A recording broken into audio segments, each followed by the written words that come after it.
करीब बीते 2 घंटे से लगातार तेज बारिश हो रही है और बारिश की वजह से सड़कों पर भारी जलभराव देखने को मिल रहा है।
नमस्कार दोस्तों, स्वागत है आपका हमारे चैनल पे।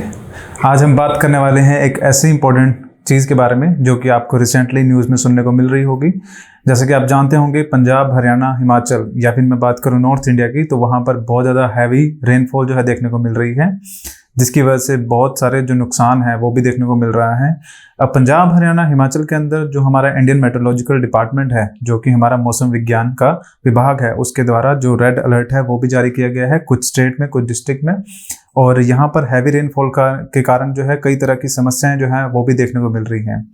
अब इन सब चीज़ों को अगर आप देख रहे होंगे तो आपने न्यूज़ में ये भी सुना होगा कि जैसे चंडीगढ़ की मैं बात करूं तो चंडीगढ़ में काफ़ी ज़्यादा रिकॉर्ड स्तर पे जो बारिश देखने को मिली है। लगभग एक दिन के अंदर 300 mm से ज़्यादा, मिलीमीटर से ज़्यादा जो बारिश है देखने को मिली है। जबकि ये जो बारिश है कई बार महीनों तक, पिछले जैसे कई आपके जो मानसून आती हैं उसमें देखा जाए तो कई दिनों की जो बारिश होती है उसको जोड़कर आपकी 250 मिलीमीटर से या फिर 300 मिलीमीटर पहुँचता है, जो कि आपको सिर्फ एक दिन के अंदर इतनी बारिश देखने को मिल रही है। तो एक्चुअली में ये सब चीज़ें जो एक्सट्रीम सिचुएशंस देखने को मिल रही हैं, ये क्यों हो रही है। हिमाचल में भी अगर बात की जाए तो बहुत सारे जो पुल है वो बह चुके हैं, काफ़ी जो एरिया है वो सबमर्ज हो चुका है पानी के अंदर। और हरियाणा, पंजाब के अंदर भी वाटर लॉगिंग, मतलब कि पानी एक जगह इकट्ठा हो चुका है। कई सोसाइटीज़ जो हैं वो पानी, उनका जो एक फ्लोर है पानी तक भर चुका है। तो ये सब चीज़ें क्यों देखने को मिल रही है, क्या इसके रीजंस हैं, और ये किस तरह से जो मानसून है, ये जो सेवेयर एक बिल्कुल ही विनाशकारी जो होती है एक रूप लेती जा रही है। और हर साल जो है हमें कुछ ना कुछ जो नया एक चीज़ है देखने को मिलती है। तो ये सब जो मौसम के अंदर हो रहा है, ये क्यों हो रहा है और इसकी क्या वजह है, आज इन्हीं के बारे में हम चर्चा करेंगे। ये जो लेक्चर होगा इसमें आपको जो मौसम का जो पूरा एक कंसेप्ट है कि किस तरह से जो आपकी मानसून है वो आती है, ये आपको समझाया जाएगा। तो चलिए शुरुआत करते हैं। जैसा कि आप देख पा रहे होंगे, पंजाब, हरियाणा, चंडीगढ़, ये सब एरिया में ऑरेंज अलर्ट जो है वो इंडियन मेट्रोलॉजिकल डिपार्टमेंट की तरफ से इशू किया गया है। और यहाँ पर आपका हिमाचल में अगर आप देखेंगे तो यहाँ पे रेड अलर्ट इशू किया गया है। अब ये ऑरेंज अलर्ट, रेड अलर्ट होता क्या है एक्चुअली में, जब बहुत ज़्यादा सिवियर बारिश होने के चांसेस होते हैं और जिसकी वजह से जान माल का नुकसान हो सकता है या फिर जो समस्याएं हैं, काफ़ी बड़ी प्रॉब्लम क्रिएट हो सकती है, तो उन हिस्सों को, उन डिस्ट्रिक्ट्स को, उन स्टेट्स को जो रेड अलर्ट है वो इशू किया जाता है। और जहाँ पर थोड़ी सी बारिश कम होगी, लेकिन वो भी क्या है, काफ़ी ज़्यादा प्रॉब्लम क्रिएट कर सकती है, ड्रास्टिक हो सकती है, काफ़ी ज़्यादा कॉम्प्लिकेशन क्रिएट कर सकती है, वहाँ पर ऑरेंज जो अलर्ट है वो इशू किया जाता है। सो ये जो अलर्ट है इंडियन मेट्रोलॉजिकल डिपार्टमेंट जो है IMD के द्वारा इशू किया गया है। अब इन जगहों में जो हमारा बेसिक क्वेश्चन था कि यहाँ पर बारिश क्यों हो रही है, पहले उसको समझते हैं।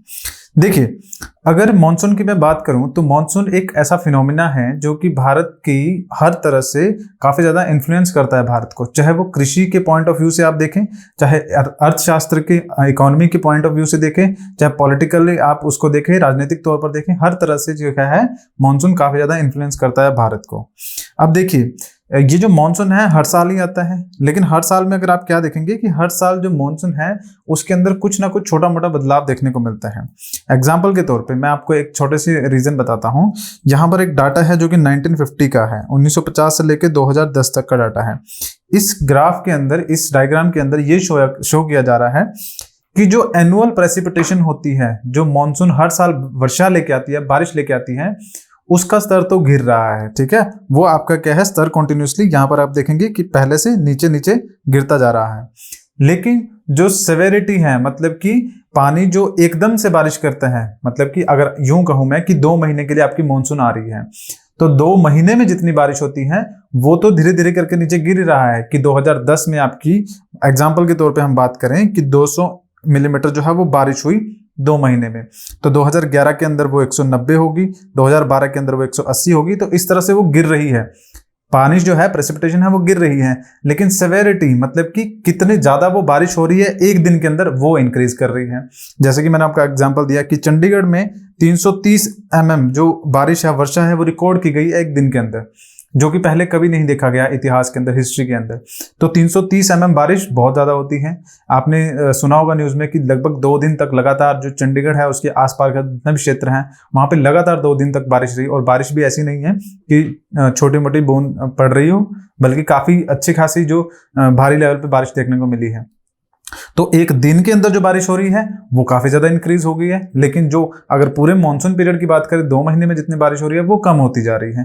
तो सेवेरिटी बढ़ रही है, मतलब कि उससे जो प्रॉब्लम है वो ज्यादा क्रिएट हो रही है। क्योंकि बारिश अगर थोड़ी थोड़ी करके 2 महीने में गिरेगी तो वो चीज अलग है, वो फायदेमंद है, लेकिन अगर वो एक ही बारी में बहुत ज्यादा बारिश हो जाएगी तो वहां पर प्रॉब्लम क्रिएट्स हो जाती है। तो एक चीज ये देखने को मिल रही है। अब ये जो मॉनसून का कंसेप्ट है हम इस पे आएंगे कि क्यों जो आपका पंजाब और हरियाणा है वहां पर ज्यादा बारिश देखने को मिल रही है। क्योंकि सबसे पहली चीज क्या है, मॉनसून विंड्स को थोड़ा सा जांच लेते हैं, थोड़ा सा देख लेते हैं कि एक्चुअली में आती क्यों है। उसके बाद हम इस क्वेश्चन का आंसर करेंगे कि यहाँ पर पंजाब, हरियाणा, हिमाचल यहाँ पर क्यों ज्यादा बारिश देखने को मिल रही है। तो देखिए, सबसे पहले एक चीज समझने की कोशिश करेंगे कि हमारा जो इंडिया है वो सब ट्रॉपिकल एरिया में लाई करता है, उष्णकटिबंधीय क्षेत्र में लाई करता है। अब यहाँ पर एक चीज होती है जिसको बोलते हैं ITCZ। ये वर्ल्ड मैप है और अगर आप यहाँ पर देख पा रहे होंगे ये आपका इंडिया है, ठीक है। ITCZ एक ऐसी लाइन है जो कि पृथ्वी के बिल्कुल सेंटर से गुजरती है, जिसको इक्वेटोरियल जो एरिया है वो इक्वेटर लाइन भी कहा जाता है। ITCZ एक जोन है, उस इक्वेटर लाइन के आसपास का एक जोन है जिसके फुल फॉर्म होते हैं inter tropical convergence zone. Inter tropical convergence zone मतलब कि ट्रॉपिक्स मतलब 23.5 डिग्री की लैटिट्यूड जो नॉर्थ में है और साउथ में, इनके बीच का एक ऐसा क्षेत्र जहां पर क्या है, दोनों तरफ से हवाएं, मतलब कि अगर मैं कहूं नॉर्थ से भी और साउथ से भी दोनों तरफ से हवाएं आती है और यहाँ पर आके मिलती हैं एक दूसरे से, कन्वर्ज करती हैं, इसलिए इसे कहते हैं इंटर ट्रॉपिकल कन्वर्जेंस जोन। अब ये 0 डिग्री के पास होता है, ये 0 डिग्री का जो हिस्सा है वहां पर होता है, इक्वेटर के पास वाला। लेकिन ये ITCZ हमेशा यहाँ पर नहीं होता है। और इसके ITCZ बनने की वजह क्या है कि यहीं पर क्यों हवाएं कन्वर्ज करती हैं, क्योंकि जब सनलाइट है, जिस जगह पर सनलाइट पड़ेगी वहां पर क्या होगी, गर्मी ज्यादा होगी, और गर्मी ज्यादा होने की वजह से वहां से जो हवाएं होंगी वो हल्की होकर ऊपर उठ जाएंगी आसमान की तरफ को। ये एक छोटा सा कंसेप्ट है जो ज्योग्राफी हम स्टडी करते हैं। अब आप इतना जानते होंगे अगर आपने ज्योग्राफी पढ़ी है या थोड़ा बहुत फेमिलियर है कि इक्वेटोरियल जो एरिया है वहां पर सनलाइट हमेशा सीधी पड़ती है। हमेशा सीधी पड़ने की वजह से वहां पर हमेशा लो प्रेशर एरिया बना रहता है। लो प्रेशर एरिया क्यों? क्योंकि वहां पर सनलाइट सीधी पड़ेगी। सनलाइट सीधी पड़ने की वजह से वहां पर जो हवा होगी वो गर्म होगी comparatively to the other areas, और गर्म होने की वजह से वहां की हवा क्या है, हल्की होकर ऊपर उठ जाएंगी। अब जमीन से हवा ऊपर उठ गई तो जमीन पर क्या हुआ, लो प्रेशर रहेगा, हवा कम होगी वहां पर, तो वहां पे लो प्रेशर एरिया हो गया। अब उस लो प्रेशर एरिया की तरफ को चारों तरफ से जहां जहां पर हाई प्रेशर एरिया है वहां से हवाएं मूव करती हैं। और ये भी एक ज्योग्राफी का एक कंसेप्ट है कि हमेशा जो एयर है वो हाई प्रेशर एरिया से towards the low pressure area move करती हैं। तो आसपास का जो भी क्षेत्र होगा, मान लीजिए यहाँ है, यहाँ पे हाई प्रेशर एरिया है, यहाँ से हवा इक्वेटर की तरफ को या फिर ITCZ क्षेत्र की तरफ को मूव करेगी, इस तरफ को मूव करेगी। और नॉर्थ की बात करें तो नॉर्थ से भी इसी तरह से आएंगी। इसीलिए ये जो हिस्सा है इसको ITCZ कहा जाता है, क्योंकि यहाँ पर नॉर्थ और साउथ दोनों तरफ से हवाएं आकर आपस में मिलती है। Inter tropical convergence zone, converge कर रही है हवाएं जो यहाँ पर। अब नेक्स्ट चीज समझने वाली क्या है कि मैंने आपको बोला कि ये ITCZ 0 डिग्री के अराउंड होता है, बट ऐसा जरूरी नहीं है कि ये पूरे साल आपका 0 डिग्री पे ही हो। क्योंकि ITCZ बन ही क्यों रहा है कि इक्वेटर के आसपास, क्योंकि वहां पे सनलाइट सीधी पड़ रही है। अब अगर मैं आपको यूं कहूं कि साल के कुछ महीने ऐसे होते हैं जब सनलाइट इक्वेटर पे मतलब कि 0 डिग्री पे सीधी नहीं पड़ती है, बल्कि उसके अलावा ऊपर और नीचे की तरफ शिफ्ट करती है। मतलब कि 23.5 degree, 10 degree, 20 degree, 23.5 degree north की तरफ या फिर 23.5 डिग्री साउथ की तरफ, यहाँ पर भी सनलाइट सीधी पड़ती है। और ये कौन से महीने होते हैं, अगर मैं इंडिया के कंटेक्स्ट में आपको समझाऊं तो जून जुलाई वाले जो महीने होते हैं, यहाँ पर क्या होता है, सनलाइट नॉर्दर्न इंडिया में 23.5 डिग्री पे सीधी पड़ रही होती है। क्योंकि अगर आप भारत को देखें तो भारत के लगभग यहाँ से आपकी जो 23.5 डिग्री वाली लाइन जा रही है, जिसको ट्रॉपिक ऑफ कैंसर कहा जाता है। तो इस जगह पे आप मान लीजिए कि गर्मियों के टाइम पे लगभग इस हिस्से में, ये वाला जो हिस्सा है, यहाँ पर सनलाइट बिल्कुल सीधी पड़ रही होती है। तो यहाँ पर अगर सनलाइट सीधी पड़ेगी तो क्या होगा, अब ITC-Z जो कि पहले 0 डिग्री पे था, यहाँ पर था, अब वो भी शिफ्ट कर जाएगा कहाँ, नॉर्थ की तरफ को। अब यहाँ पर ITC-Z बनेगा, कहाँ पर ITC-Z बनेगा 23.5 डिग्री के पास, इंटरट्रॉपिकल कन्वर्जन जोन। अब यहाँ पे आपका क्या होगा, सनलाइट बिल्कुल सीधी पड़ेगी तो यहाँ पर ITC-Z बनेगा। अब ये चीज होगी आपकी एक, आपको ये ध्यान में रखनी है। सेकंड, दूसरी चीज जो साथ में इसके समझेंगे वो क्या है कि ये जो नॉर्थ होता है, नॉर्थ या साउथ होता है अर्थ का, ये इक्वेटर है। इक्वेटर का नॉर्थ और साउथ की मैं बात करूं तो नॉर्थ मतलब इक्वेटर से ऊपर वाला हिस्सा और जो साउथ है इक्वेटर से नीचे वाला हिस्सा। तो नॉर्थ वाले हिस्से में और साउथ वाले हिस्से में अर्थ की रोटेशन की वजह से, क्योंकि पृथ्वी क्या है, अपनी एक जो जहां पर वो खड़ी है उस एक्सिस पे क्या करती है, रोटेट करती है, घूर्णन करती है, घूमती है। तो उस घूमने की वजह से, अर्थ के घूमने की वजह से एक फोर्स जनरेट होती है जिसको बोलते हैं कोरियोलिस फोर्स। कोरियोलिस फोर्स जो होती है वो जनरेट होती है, पैदा होती है पृथ्वी के घूमने की वजह से। अब ये फोर्स करती क्या है, ये नॉर्थ में नदर्न हेमिस्फेयर में जितनी भी हवाएं हैं, हवाएं होगी, चाहे कोई भी ऑब्जेक्ट हो गया, चाहे पर्सन हो गया, इंसान ही क्यों ना हो गया, चाहे पानी क्यों ना हो गया, उन सब चीजों को ये राइट साइड में डिफ्लेक्ट करती। अब यहाँ पे देख पा रहे होंगे कि जो यहाँ से इक्वेटर से जो भी चीज आपकी नॉर्थ की तरफ जाएगी वो राइट साइड में डिफ्लेक्ट करेगी। मान लीजिए अगर मैं यहाँ से जाऊं तो ये मेरा सीधा होगा, ठीक है। अब मैंने कहा कोरियोलिस फोर्स नॉर्थ में राइट की साइड को डिफ्लेक्ट करती है, तो इसका राइट ये होगा, तो इस साइड को हवा डिफ्लेक्ट करेगी। लेकिन नदर्न हेमिस्फीयर में, उत्तरीय गोलार्ध में, दक्षिणी गोलार्ध की अगर बात करूं तो दक्षिणी गोलार्ध में अगर हवा यूं आ रही है तो वो अपनी लेफ्ट साइड में डिफ्लेक्ट करेगी, मतलब इस डायरेक्शन में डिफ्लेक्ट करेगी। अब ये दो कॉन्सेप्ट आपको ध्यान में रखने हैं कि कोरियोलिस फोर्स की वजह से नॉर्थ में जो हवा है वो राइट साइड में डिफ्लेक्ट करती है और सदर्न हेमिस्फीयर में लेफ्ट की तरफ डिफ्लेक्ट करती है। और सेकंड चीज जो हमने इससे पहले पढ़ी वो क्या, कि ITC-Z जो गर्मियां होती हैं तो 23.5 डिग्री ऊपर, मतलब इंडिया के सेंटर से 23.5 डिग्री की लाइन जा रही है, तो लगभग यहां पर ITC-Z शिफ्ट कर जाता है और यहां पर इंटरट्रॉपिकल कन्वर्जन जोन बनता है, क्योंकि सनलाइट यहां पर सीधी पड़ रही होती है। तभी तो हमें गर्मी लगती है। जून जुलाई के महीने में बहुत ज्यादा गर्मी क्यों होती है, क्योंकि उस टाइम पे सनलाइट बिल्कुल सीधी आपकी 23.5 डिग्री पे पड़ रही होती है। अब ये ITC-Z नॉर्थ में आपको 23.5 डिग्री पे देखने को मिल रहा है गर्मियों के अंदर। सेम ऐसा ही 23.5 डिग्री साउथ में भी बनता है, लेकिन वो हमारे यहाँ पर उस टाइम पे सर्दियां होंगी, क्योंकि हम तो नॉर्थ में रहते हैं, इक्वेटर के नॉर्थ की तरफ रहते हैं, तो हमारे यहाँ पर सर्दियां होंगी जब वो ITC-Z या फिर सनलाइट जो है शिफ्ट कर जाएगी या फिर सीधी पड़ेगी कहाँ पर, 23.5 डिग्री साउथ में, दक्षिण की तरफ में वो सीधी पड़ेगी। तो खैर हमें उस चीज से लेना देना नहीं है, क्योंकि अभी हम ऊपर का पढ़ रहे हैं, हमें इंडिया के कंटेक्स्ट में देखना है। तो गर्मियों के अंदर यहाँ पर ITC-Z बन रहा है और ITC-Z वो जगह है जहां पर हवाएं आपस में आके मिलती हैं। अब आप एक और इमेज देखिए, उससे आपको चीजें क्लियर हो जाएंगी। अब देखिए यहां पर आप क्या देखेंगे कि नॉर्मली क्या होता है, यहां पर लगभग इस जगह पर आपका 0 डिग्री होता है, ठीक है। यहाँ पर आपका 0 डिग्री है, इंडिया से काफी नीचे देखने को मिलेगा आपको 0 डिग्री। तो नॉर्मली क्या होता है, हवाएं यहाँ पर आती हैं और एक दूसरे से आके मिलती हैं, ये आपका ITC-Z बनता है नॉर्मल कंडीशन में। लेकिन जैसे मैंने आपको बताया कि ये ITC-Z गर्मियों के अंदर शिफ्ट कर जाता है ऊपर की तरफ को, और ITC-Z अब कहाँ जाएगा, ITC-Z आपका 23.5 डिग्री यहाँ पर इसके आसपास के हिस्से में बनेगा। तो जब ये यहां पर आपका ITC-Z बनेगा तो होगा क्या कि 23.5 डिग्री के अराउंड ITC-Z जो है शिफ्ट करने की वजह से जो हवाएं होगी वो क्या होगी आपकी, यहां तक यूं जाएगी, इक्वेटर तक तो वो यूं जाएगी, ठीक है। क्योंकि हमने क्या पढ़ा कि कोरियोलिस फोर्स क्या करती है, जो सदर्न हेमिस्फीयर है वहां पर हवाओं को लेफ्ट में डिफ्लेक्ट करता है। तो आप मान लीजिए कि हवा ने यूं जाना है, ठीक है, तो उसकी लेफ्ट डायरेक्शन क्या होगी, ये, तो मतलब वो इस साइड में डिफ्लेक्ट करेगी, बिल्कुल सीधी जा रही थी उसको लेफ्ट में डिफ्लेक्ट करेगी कोरियोलिस फोर्स, तो वो अपने इस डायरेक्शन में हो जाएगी। अगर आप खुद को इमेजिन करके देखें कि आप इस पॉइंट से इधर को मूव कर रहे हैं, तो आपका लेफ्ट क्या होगा, ये वाला लेफ्ट हैंड ये होगा। अब जैसे ही ये इक्वेटर को क्रॉस करती हैं, जैसे ही ये वाला इक्वेटर है 0 डिग्री, जैसे ही इसे क्रॉस करेंगी ये हवाएं राइट साइड में डिफ्लेक्ट कर जाएंगी। क्यों, क्योंकि हमने पढ़ा कि कोरियोलिस फोर्स नदर्न हेमिस्फीयर में किसी भी चीज को, इवन हवाएं, उनको राइट साइड को डिफ्लेक्ट करती हैं। तो ये जैसे ही इक्वेटर को क्रॉस करेंगी उसके बाद इनकी डायरेक्शन ये हो जाएगी, क्योंकि राइट साइड इनका यही है। तो अब यही सेम चीज आपकी मॉनसून जो है उसका कारण बनती है। ये आप लाइन मानेंगे इक्वेटर, यहां से हवाएं आ रही है इस डायरेक्शन में, और जैसे ही वो इक्वेटर को क्रॉस करेंगी उनकी डायरेक्शन हो जाएगी ये वाली। अब ये भारत की तरफ को जो है इनकी डायरेक्शन हो जाएगी। अब ध्यान रखिएगा, ये जो ITCZ और इक्वेटर की मैं बात कर रहा हूं, इसमें अगर आप हिस्सा देखेंगे तो यहां पर आप क्या पाएंगे कि ये सारा हिस्सा कहाँ है, ओशन है। यहाँ पे बहुत बड़ा ओशन नजर आ रहा है आपको, जो कि इंडियन ओशन है। तो कोई भी हवा जो ओशन के ऊपर से जा रही है, ऑब्वियसली वो बहुत सारा मॉइस्चर साथ में लेके जाएगी, और मॉइस्चर लेके जाएगी और गिराएगी कहाँ पर, जमीन पर, लैंड एरिया पर गिराएंगी।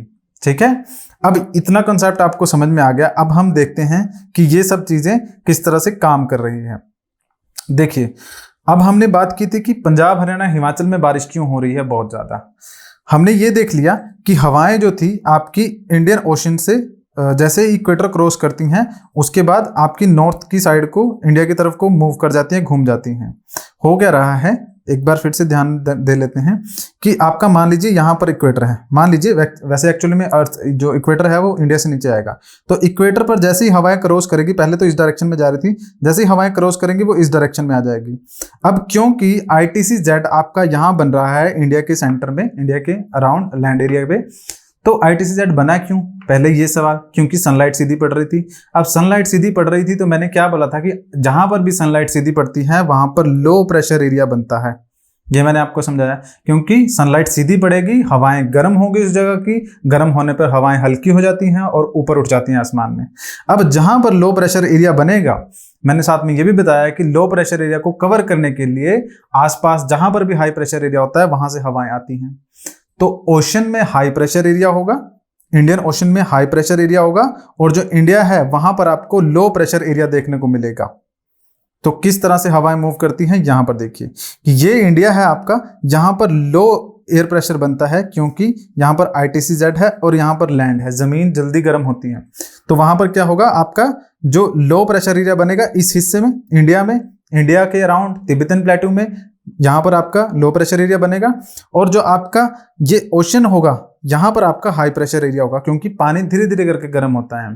तो धीरे धीरे गर्म होगा, इसका मतलब क्या है कि यहाँ जो इंडियन ओशन है उसका टेम्परेचर कम होगा comparatively to the land area. जो जमीन है यहाँ पर टेम्परेचर ज्यादा होगा, और जो यहाँ पर इंडियन ओशन है उसका टेम्परेचर कम होगा, क्योंकि जमीन जल्दी गर्म होती है और जो पानी है वो धीरे धीरे गर्म होता है। तो यहाँ पर हाई प्रेशर एरिया होगा।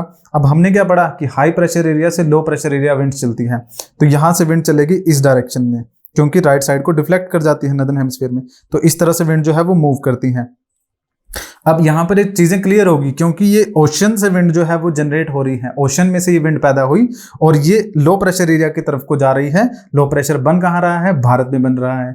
तो भारत में सेंट्रल इंडिया की तरफ को, या फिर जो ये वाला हिस्सा है तिब्बतन प्लेटू, इस तरफ को मूव करेंगी हवाएं। सो यहाँ तक हमने हवाओं की मूवमेंट देख ली है। अब क्या होता है कि जब आपका मानसून आती है तो ये आपकी विंड्स जो है यूं चलती हैं इंडिया के अंदर को, ठीक है, इंडिया के अंदर को ये आने स्टार्ट होती हैं। अब ये सबसे पहले आएंगी कहाँ पर, ये सबसे पहले जाएंगी केरला कोस्ट पे। केरल हमारा बिल्कुल साउथ का पार्ट है, यहाँ पर इंडिया का सबसे सदर्न मोस्ट जो स्टेट है केरला है। तो सबसे पहले वहां पर स्ट्राइक करती हैं ये, उसके बाद धीरे धीरे करके आगे बढ़ती रहती हैं। अब जो हमारा मेन सवाल था, मेन मुद्दा था, वो आ जाता है कि यहाँ पर पंजाब, हरियाणा, हिमाचल में बारिश क्यों ज्यादा देखने को मिल रही है। तो देखिए होता क्या है कि यहाँ पर अगर आप देखेंगे पंजाब, हरियाणा, हिमाचल, ये वो वाले स्टेट्स हैं, या फिर उत्तराखंड, ये वो वाले स्टेट हैं जो या तो पहाड़ों के बीच में बसते हैं या फिर बिल्कुल पहाड़ों के नीचे बसते हैं। तो होता क्या है कि जब विंड्स, ये वाली हवाएं जिनकी हम बात कर रहे थे, ये हवाएं जब क्या करती हैं, मूव करती हैं पूरे इंडियन ओशन को क्रॉस करने के बाद, केरला, महाराष्ट्र, गुजरात, यहाँ से क्रॉस करने के बाद जब ये बिल्कुल यहाँ जैसे पहुंचती है इस पहाड़ों की, यहाँ पर अगर आप देखें तो यहाँ पर माउंटेन रेंजेस हैं आपकी, जिनको बोलते हैं हम शिवालिक, और उसके बाद मिडल हिमालयाज, उसका ग्रेट हिमालयाज, ये माउंटेन रेंजेस हैं। तो ये हवाएं जब यहाँ से क्रॉस करती हुई धीरे धीरे करके इंडिया के अंदर एंटर करती है, तो इस पूरे हिस्से में बारिश करती रहती हैं। अब इन सभी जगहों पर ये बारिश करती है नॉर्मल बारिश, बिल्कुल मुंबई की अगर बात करें, केरला की बात करें, कोस्टल एरिया की बात करें, तो वहां पर भी अच्छी खासी बारिश होती है। लेकिन अगर मैं बात करूं कि यहाँ पर नॉर्दर्न इंडिया में, पंजाब, हरियाणा, हिमाचल में ज्यादा बारिश देखने को मिल रही है और एक्सट्रीम देखने को मिल रही है, उसका रीजन ये है कि ये पहाड़ों के पास यहाँ पर पहुंचती है, और पहाड़ों के पास जैसे ही पहुंचती है ये मॉइस्चर कैरिंग विंड्स होती है, मतलब इन विंड्स के अंदर बहुत सारा पानी होता है, तो ये भारी होती है। याद रखिएगा जो हवा के अंदर पानी होगा वो भारी होगी, जो हवा ड्राई होगी जिसके अंदर पानी नहीं होगा वो हल्की होगी। तो ये मॉइस्चर कैरिंग विंड्स होती है, ये पहाड़ों के पास यहाँ पर आके स्ट्राइक करती है। मान लीजिए आपका शिवालिक रेंज है, ठीक है, ये पहाड़ है आपकी शिवालिक रेंज है, यहाँ पर आके स्ट्राइक करेगी। अब ये जो स्ट्राइक करती है भारी होती है तो ये ऊपर तो उठ नहीं पाएगी, तो ये क्या करती हैं, यहाँ पर अपना मॉइस्चर धीरे धीरे थोड़ा थोड़ा करके गिराती हैं और साथ में ये पहाड़ के साथ ऊपर की तरफ हाइट लेना जो है वो स्टार्ट करती हैं। क्योंकि इन्होंने जाना है, इन्होंने कहाँ जाना है, इन्होंने जाना है हिमालय के नॉर्थ की तरफ, तिब्बतन प्लेटो की तरफ। मैंने आपको बताया कि लो प्रेशर एरिया बनता है, तो लो प्रेशर एरिया कहाँ बन रहा है, इंडिया में भी बन रहा है और उसके बाद तिब्बतन जो प्लेटो है वहां पर भी बन रहा है। तिब्बतन प्लेटो कहाँ है, बिल्कुल जो हिमालयन माउंटेन है उसके नॉर्थ में, अगर आप देखेंगे ये वाला हिस्सा तिब्बतन प्लेटो का है। तो लो प्रेशर एरिया आपका इंडिया, सेंट्रल इंडिया में तो बन ही रहा है, साथ में तिब्बतन प्लेटो में भी बन रहा है। तो इन्होंने हवाओं ने क्या करना है, हिमालय को क्रॉस करना है। अब क्योंकि ये हवाएं भारी है तो ये बिना पानी गिराए तो उस तरफ नहीं जा सकती, या तो इन्हें पानी गिराना पड़ेगा या तो उस तरफ ना ही जा पाए, ऐसा भी हो सकता है। तो होगा क्या कि ये हवाएं अपना जो मॉइस्चर है उसको गिराती जाएंगी पहाड़ों के बिल्कुल इस हिस्से में, ये ऊपर उठेंगी पहाड़ों पे धीरे धीरे करके, जैसे जैसे ऊपर उठेंगी। अब होगा क्या कि हवाओं के साथ एक और चीज समझने वाली ये क्या है कि जैसे ही आप हाइट लेते हैं एटमॉस्फेयर के अंदर, ऊपर की तरफ जाते हैं, तो वहां पर टेम्परेचर कम होता है। तो ये हवाएं जो अपने साथ मॉइस्चर लेके आई थी ना, जो गैसियस स्टेट में था, पानी जो था वो वाष्प की फॉर्म में था, गैसियस स्टेट में था। अब जैसे ही ये ऊपर उठना स्टार्ट करेंगे, क्योंकि टेम्परेचर कम हो रहा है, तो आप सोच के देखिए, अगर कोई ऐसा पानी है जिसको हमने बॉईल किया, ठीक है, बॉईल करने के बाद क्या होता है, वो गैस की फॉर्म में बन जाता है। अब आप उसके ऊपर जो बर्तन है उसके ऊपर ढक्कन रख देंगे तो वो पानी क्या होगा, बूंदों के तौर पे जो ढक्कन है उसमें जम जाएगा और धीरे धीरे करके नीचे गिरता रहेगा। सेम यही चीज होती है आपकी पहाड़ों के साथ। यहाँ पर ये हवाएं जो है ऊपर उठने की कोशिश करती हैं, ऊपर उठेंगी, टेम्परेचर कम होगा, टेम्परेचर कम होगा तो वो अपने गैसियस स्टेट से लिक्विड स्टेट में कन्वर्ट होंगी और फिर यहाँ पर जो होगा बादल बनेंगे और बादलों के बाद यहाँ पर बारिश होगी। और ये बारिश ज्यादा इसलिए होती है क्योंकि ये हवाएं ऊपर उठने की कोशिश करती रहती हैं और ऊपर उठने की कोशिश करती हैं, साथ में ठंडी होती रहती हैं, और जितना भी मॉइस्चर है, क्योंकि ये पहाड़ को पूरे को क्रॉस नहीं कर पाएंगी, क्योंकि जब तक ये इतनी हल्की नहीं हो जाती कि ये पहाड़ की हाइट से ज्यादा हाइट ले ले, तब तक ये क्रॉस नहीं कर पाएंगी। तो सारा जो मॉइस्चर है पहाड़ों के इसी साइड गिरा देती हैं। इस साइड को बोलते हैं विंडवर्ड साइड, ठीक है। ये थोड़ा सा उसमें है कि पहाड़ के इस तरफ को जो है आपकी विंडवर्ड साइड बोलते हैं, जहां पर हवाएं चढ़ती हैं और सारी बारिश यहां पर गिरा देती हैं। अब क्योंकि पंजाब, हरियाणा, हिमाचल, हरियाणा के कुछ डिस्ट्रिक्ट, पंजाब के कुछ डिस्ट्रिक्ट और हिमाचल के लगभग साउथ की अगर मैं बात करूं तो कुछ डिस्ट्रिक्ट जो पड़ते हैं वो सारे क्या हैं, माउंटेन की विंडवर्ड साइड है, तो वहीं पर सारी बारिश देखने को मिलेगी आपको। और इसी वजह से एक्सट्रीम रेनफॉल जो है देखने को मिलती है, क्योंकि हवा दूसरी तरफ जा नहीं पा रही है और मॉइस्चर उसको कंटिन्यूसली अपना गिराना पड़ रहा है हल्के होने के लिए।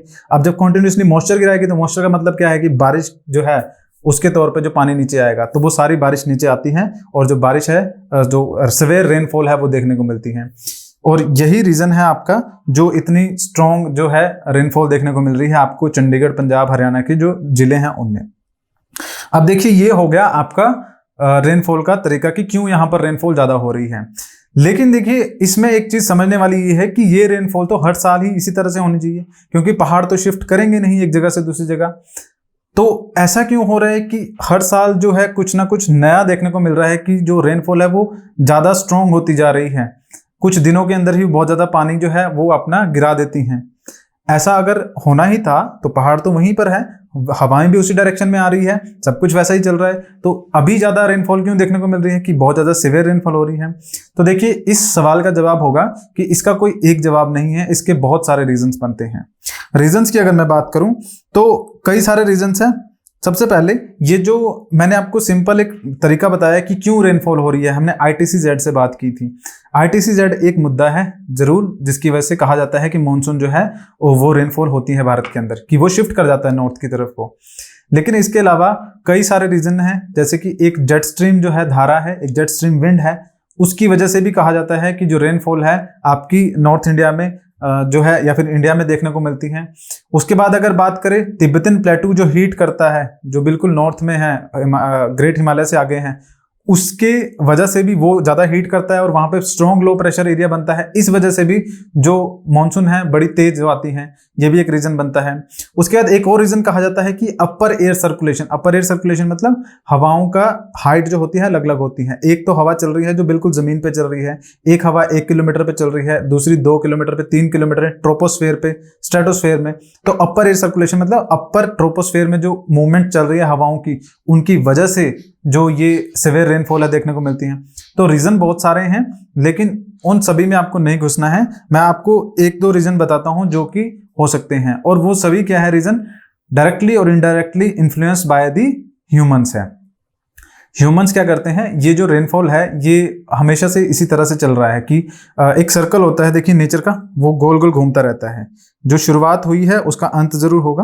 तो होता क्या है कि ये जो रेनफॉल हो रही है ये तो हर 5-6 साल बाद आपको सिवियर रेनफॉल देखने को मिलेगी, लेकिन इसके अंदर जो ज़्यादा बारिश देखने को मिल रही है उसके पीछे फैक्टर्स जो हैं वो किसी ना किसी तरह से मानवों के द्वारा, ह्यूमंस के द्वारा इन्फ्लुएंस किए गए हैं। जैसे कि एग्जाम्पल के तौर पे एक छोटे से टर्म में अगर समझाऊं तो ग्लोबल वार्मिंग की वजह से क्या हो रहा है, जो पूरी पृथ्वी है वो गर्म होने की वजह से बहुत सारे क्लाइमेटिक चेंजेस आ रहे हैं। जैसे कि ओशंस का टेम्परेचर बढ़ रहा है, ग्लेशियर ज़्यादा मेल्ट कर रहे हैं, हवाएं क्या हैं उनके जो डायरेक्शन है उसमें चेंजेस आ रहे हैं। तो ये सारे रीजंस बनते हैं जिनकी वजह से एक्सट्रीम वेदर कंडीशन जो है वो बन रही है इंडियन ओशन में और भारत के अंदर आपको देखने को मिल रही हैं। तो ये सारी चीज़ें थी जो आपके लिए इम्पोर्टेंट थी। मेरे ख्याल से आपको समझ में आया होगा कि किस तरह से जो मानसून है वो इंडिया के अंदर आती है और किस तरह से ये जो अभी बारिश ज़्यादा देखने को मिल रही है पंजाब, हरियाणा, हिमाचल, इस क्षेत्र में, नॉर्थ इंडिया की अगर मैं बात करूँ, वहाँ पर इतनी ज़्यादा रेनफॉल क्यों देखने को मिल रही है। तो आई होप आपको चीज़ें पसंद आई होगी। अगर लेक्चर के अंदर किसी भी तरह कोई डाउट होता है तो आप कमेंट कर सकते हैं। हमारे चैनल को सब्सक्राइब कीजिएगा, बेल आइकन को प्रेस कीजिएगा ताकि इस तरह की और भी जो करंट न्यूज़ हो वो आपको टाइम टू टाइम मिलती रहे। Thank you for joining us.